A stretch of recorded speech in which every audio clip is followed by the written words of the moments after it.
गुरुचरित्र ग्रंथामध्ये सांगितलेलं आहे, जेव्हा देव आपल्यावर कोपतात तेव्हा गुरु आपलं रक्षण करतात, पण जेव्हा गुरु आपल्यावर कोपतात तेव्हा देवही काही करू शकत नाही.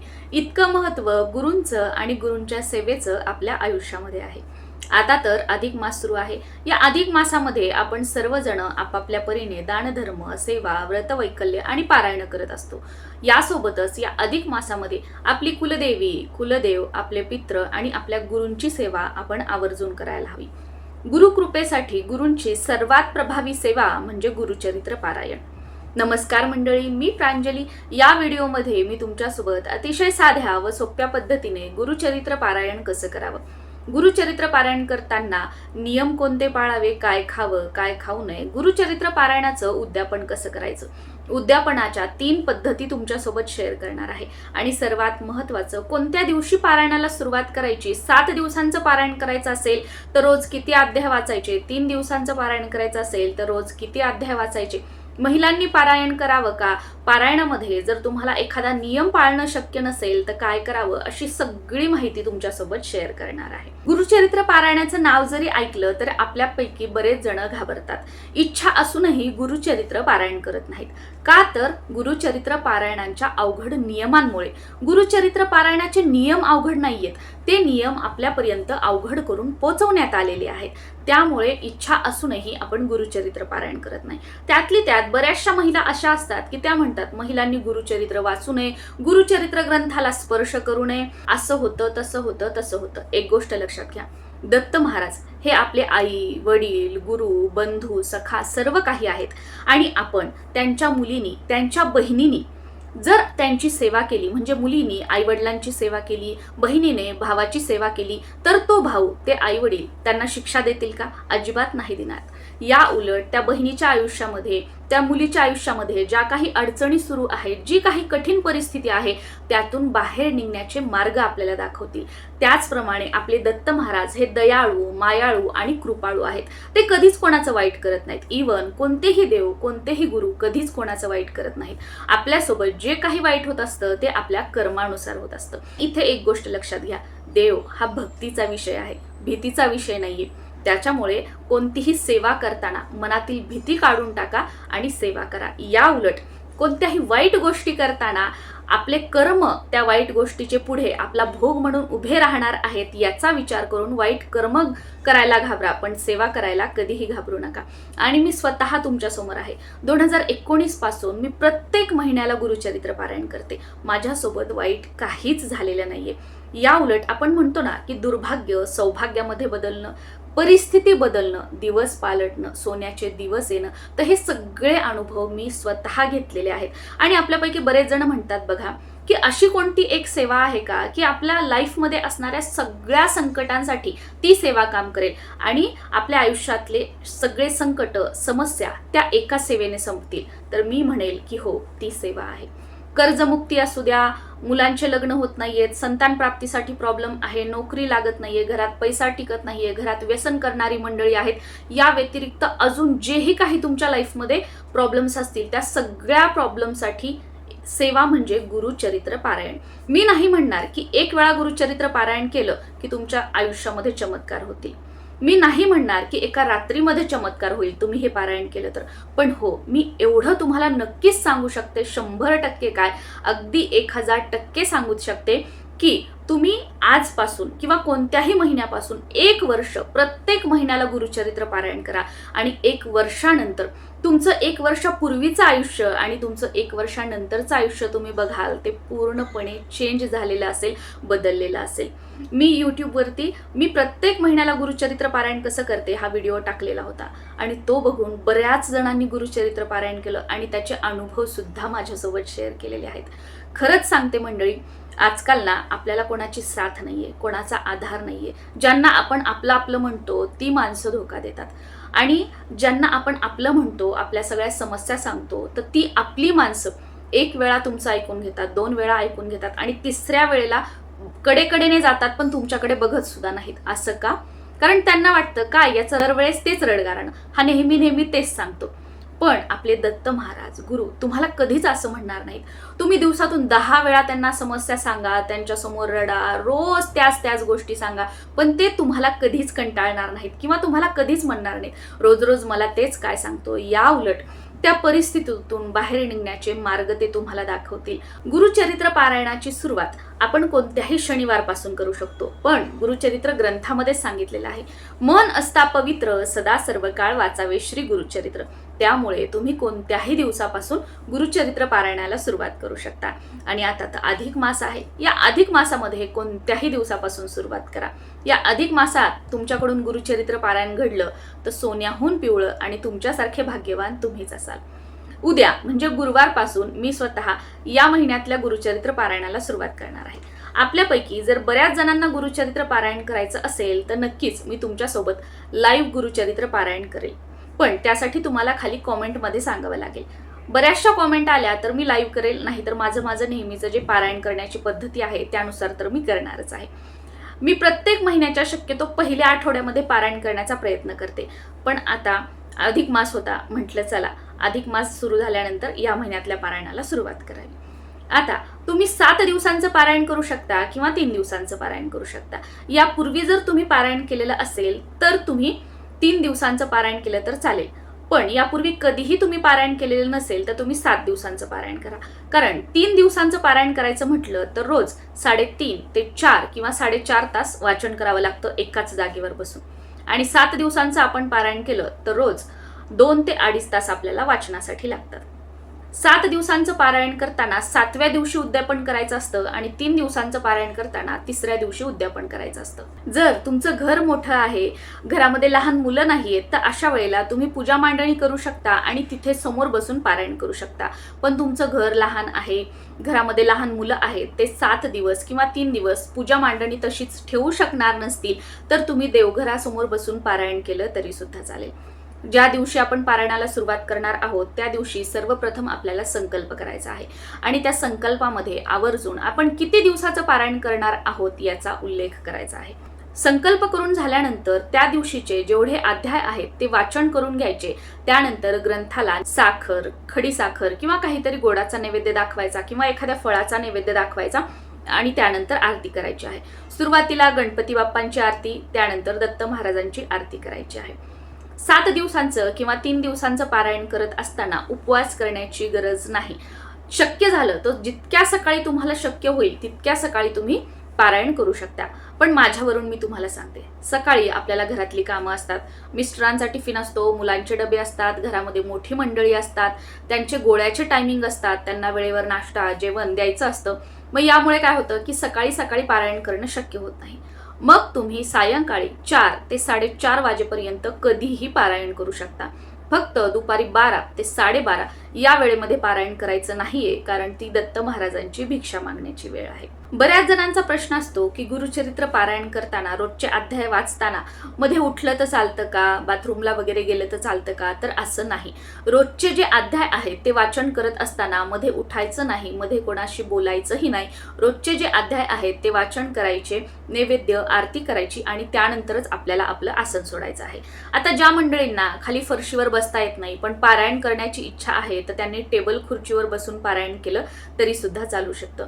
7 दिवसांचं किंवा 3 दिवसांचं पारायण करताना ब्रह्मचर्याचं पालन करायचं आहे, नॉनव्हेज वर्ज्य करायचं आहे, परान्न घ्यायचं नाहीये. या 3 गोष्टी, हे 3 नियम आवर्जून पाळायचे आहेत. आणि त्याचसोबत बेडवर झोपायचं नाहीये, खाली फरशीवर तुम्ही एखादी चटई, सतरंजी किंवा घोंगडी टाकून स्वच्छ धुतलेलं पांघरून घेऊन झोपू शकता. आता ज्या मंडळींना खाली फरशीवर बसता येत नाही किंवा खाली झोपू नका असं सांगितलेलं आहे, त्यांनी काय करायचं की आपल्या बेडवरची किंवा पलंगावरची गादी काढायची, त्यावर घोंगडी, सतरंजी किंवा चटई टाकायची आणि त्यावर झोपायचं. काहीही न केल्यापेक्षा काहीतरी केलेलं बरं, या मताची मी आहे. आता एखादा नियम पाळणं शक्य नाही म्हणून मी ही सेवाच करणार नाही, हे पूर्णपणे चुकीचं आहे. व थोडंफार आपण ॲडजस्ट करून आणि त्यातली त्यात तब्येतीची काळजी करून, कारण आपली तब्येत चांगली असेल, आपलं शरीर स्वस्थ असेल तरच आपण सेवा करू शकणार. त्याच्यामुळे यातला कोणता एखादा नियम जर तुम्हाला पाळणं शक्य नसेल तर दत्त महाराजांना सांगा की या अडचणीमुळे मी हा नियम पाळू शकत नाही, पण मला अंतःकरणापासून मनापासून तुमची सेवा करायची आहे, म्हणून महाराज मी तुमची सेवा करत आहे, माझ्या सेवेचा स्वीकार करा आणि जो नियम आज मी पाळू शकत नाहीये माझी ती समस्या पूर्णपणे बरी करा, माझा तो प्रॉब्लेम पूर्णपणे सोडवा आणि पुढच्या वेळेस त्या नियमाचं सुद्धा पालन करून मी हे पारायण करावं, अशी प्रार्थना दत्त महाराजांना करा. नक्कीच तुमच्यावर दत्त कृपा होईल आणि एक वेळ अशी येईल की सगळ्या नियमांचं पालन करून तुम्ही गुरुचरित्र पारायण कराल. तसेच बऱ्याच जणांचे प्रश्न असतात की गुरुचरित्र पारायण करताना काय खावं काय खाऊ नये.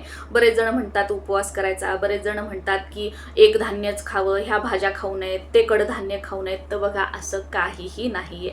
सगळं जे काही वरण भात भाजी पोळी सात्विक जेवण आहे ना ते खाऊन आपण पारायण करू शकतो. 2019 पासून सगळं जे काही घरामध्ये बनतं सगळ्यांसाठी बनतं ते खाऊन मी पारायण करत आलेली आहे आणि महाराजांच्या कृपेने माझं काहीही वाईट झालेलं नाहीये, या उलट सगळं चांगलंच झालेलं आहे. गुरुचरित्र पारायण करत असताना काय खावं काय खाऊ नये याबद्दलचा सविस्तर व्हिडिओ मी तुमच्यासोबत शेअर केलेला आहे. कोणीही न सांगितलेली माहिती तुमच्यासोबत शेअर केलेली आहे. तो व्हिडिओ तुम्ही आवर्जून बघा. एक वेळ हा व्हिडिओ बघू नका, पण तो व्हिडिओ आवर्जून बघा, कारण तो व्हिडिओ खूप महत्त्वाचा आहे.